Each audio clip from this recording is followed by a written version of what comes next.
আসসালামু আলাইকুম। এখন শুনবেন সংবাদ শিরোনাম। ভূমিকম্পে কেঁপে উঠল কলকাতা সহ পশ্চিমবঙ্গের বিভিন্ন এলাকা। ভূতাত্ত্বিক গঠনের কারণেই দক্ষিণ পূর্ব এশিয়ার দেশগুলো ভূমিকম্পের উচ্চ ঝুঁকিতে। আসামের বিজেপি মন্ত্রীর পোস্ট ঘিরে বিতর্ক। বিহারে এনডিএ জোটের জয়কে ফুলকপি চাষের সাথে তুলনা। রাজ্যটিতে কপি চাষকে তুলনা করা হয় মুসলিম গণহত্যার প্রতীক হিসেবে। 6 আইন প্রণেতার মৃত্যুদণ্ড চেয়ে ব্যাপক বিতর্কের জন্ম দিলেন মার্কিন প্রেসিডেন্ট। ট্রাম্পের আচরণকে বিবেকহীন আখ্যা ডেমোক্র্যাটদের। আসসালামু আলাইকুম। এতক্ষণ দেখছিলেন সংবাদ শিরোনাম, এখন দেখবেন বিস্তারিত। ভূমিকম্পে কেঁপে উঠল কলকাতা সহ পশ্চিমবঙ্গের বিভিন্ন এলাকা। বাংলাদেশে 5.7 মাত্রার ভূমিকম্পে প্রকম্পিত হওয়ার পর কম্পন অনুভূত হয় পশ্চিমবঙ্গে। কলকাতার পাশাপাশি মালদাতেও অনুভূত হয় কম্পন।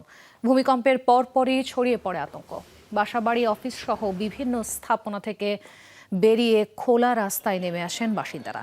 রাজ্য আবহাওয়া দফতর জানায়, ভূমিকম্পে এখনও কোনো ক্ষয়ক্ষতির খবর পাওয়া যায়নি, যদিও সাধারণ নাগরিকদের আতঙ্কিত না হওয়ার পরামর্শ রাজ্য সরকারের। বিভিন্ন সময় ভয়াবহ ভূমিকম্পে বিশ্বজুড়ে প্রাণ গেছে লাখ লাখ মানুষের। 2 দশক আগে ইন্দোনেশিয়ায় হওয়া বিশ্বের সবচেয়ে বিধ্বংসী ভূমিকম্প ও সুনামিতে প্রাণ যায় 2,83,000-এর বেশি মানুষের। 9.1 মাত্রার সেই কম্পন অনুভূত হয়েছিল অন্তত 14টি দেশে। 2010 সালে হাইতির ভূমিকম্পে নিহত হয় 1,60,000 মানুষ।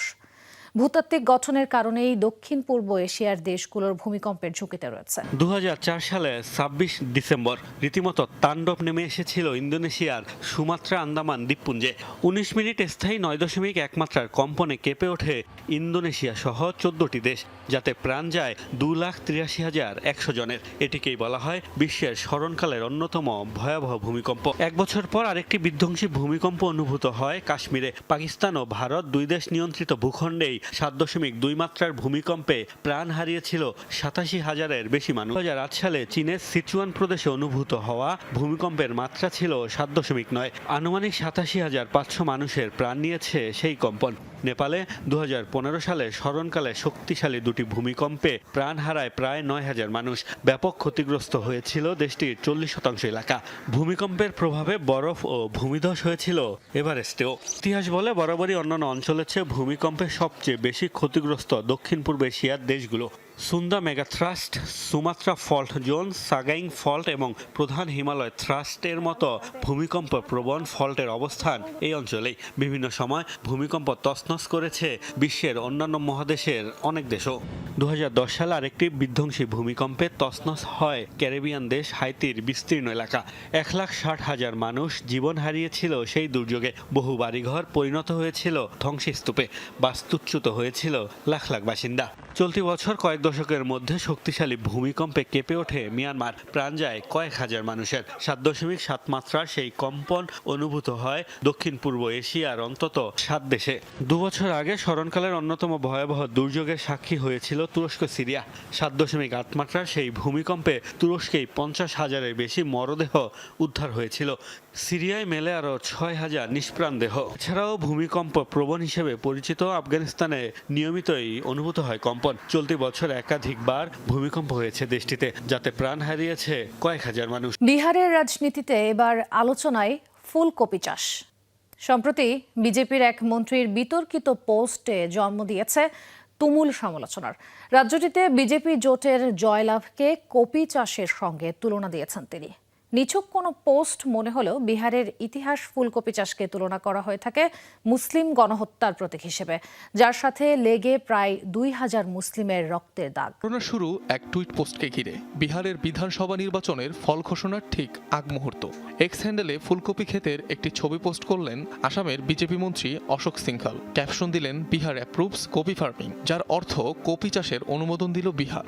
দেখে সাধারণ একটি পোস্ট মনে হলেও আদতে এটি ছিল বিহারের মুসলিমদের মুসলিমদের জন্য চরম অবমাননাকর। বিহারের মুসলিমদের কাছে একসময়কার আতঙ্ক এই ফুলকপি চাষ, কেননা এই ফুলকপির সাথে জড়িয়ে রয়েছে রাজ্যটিতে মুসলিম গণহত্যার ইতিহাস। তাই বিজেপির জয় আর বিজেপি মন্ত্রীর এমন পোস্ট ঘিরে রাজ্যটির মুসলিম জনগোষ্ঠীর মধ্যে নাড়া দিয়েছে ৩.৫ দশক আগেকার সে ভয়াবহ স্মৃতির কথা। ১৯৮৯ সালের ঘটনা। বিহারের ভাগলপুরের গ্রামাঞ্চলে নতুন মসজিদ নির্মাণ কেন্দ্র করে কয়েকদিন ধরে চলছিল হিন্দু মুসলিম দাঙ্গা। সে সময় অযোধ্যামুখী এক হিন্দু সংগঠনের পদযাত্রা চলছিল। অঞ্চলটিতে কট্টর হিন্দুত্ববাদীদের পদযাত্রা পৌঁছালে স্থানীয়দের সাথে শুরু হয় সংঘর্ষ। ক্রমেই তা রূপ নেয় ভয়াবহ পরিস্থিতিতে। কয়েকদিন ধরে চলা সেই দাঙ্গায় প্রায় ২,০০০ মানুষের মৃত্যুর কথা জানায় কর্তৃপক্ষ, যার ৯০% ছিল মুসলিম। তবে ধারণা করা হয়ে থাকে প্রকৃতপক্ষে এই সংখ্যা আরও বেশি। সবচেয়ে ভয়াবহ বিষয় হচ্ছে অঞ্চলটির মুসলমানদের হত্যার পর তা গোপন করতে মরদেহের কবরের উপর ফুলকপির চাষ করা হয়েছিল, যার প্রমাণ বেশ কিছু গবেষণাপত্রে মিলেছে। বলা হয় গণহত্যার প্রমাণ লোপাটে মরদেহগুলো প্রথমে পুকুরে ফেলে দেওয়া হয়েছিল,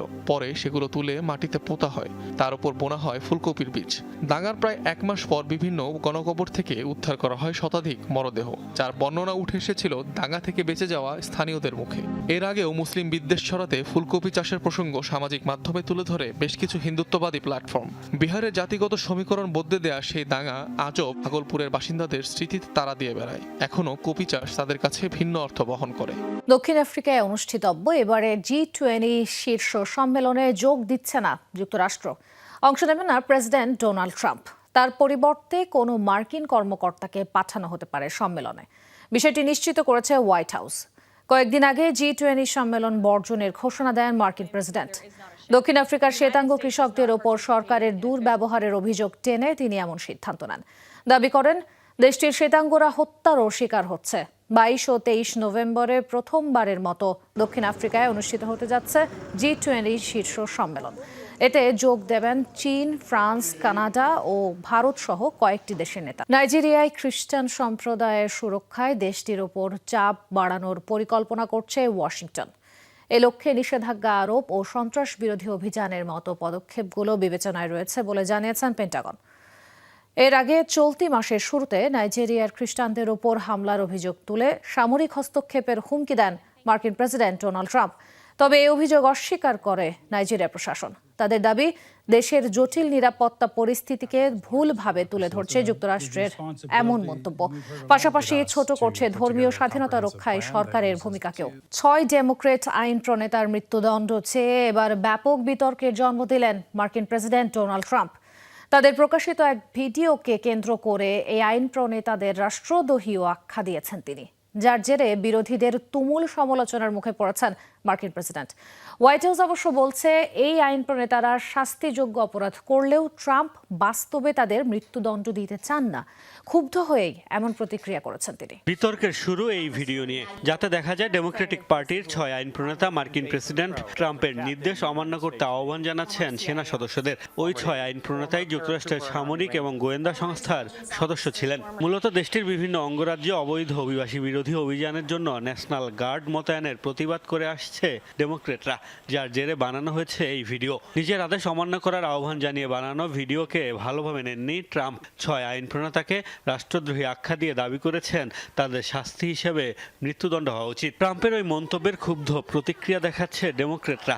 তার আচরণকে বিবেকহীন, অগ্রহণযোগ্য ও বিপজ্জনক আখ্যা দেওয়া হচ্ছে। আমাদের হাউস অব রিপ্রেজেন্টেটিভ ও সিনেটের দেশপ্রেমিক সদস্যদের ট্রাম্প জীবননাশের হুমকি দিয়েছেন, যা অগ্রহণযোগ্য, বিবেকহীন এবং মার্কিন মূল্যবোধ বিরোধী। যারা দেশের সেবা করেছেন তাদের বিরুদ্ধে রাষ্ট্রদ্রোহের অভিযোগ আনা এবং তাদের হত্যার পরামর্শ দেয়া বিপজ্জনক। ট্রাম্প প্রশাসনের দাবি, ক্ষুব্ধ হয়ে ওই পোস্ট দিলেও বাস্তবে তাদের মৃত্যুদণ্ড চাননি মার্কিন প্রেসিডেন্ট।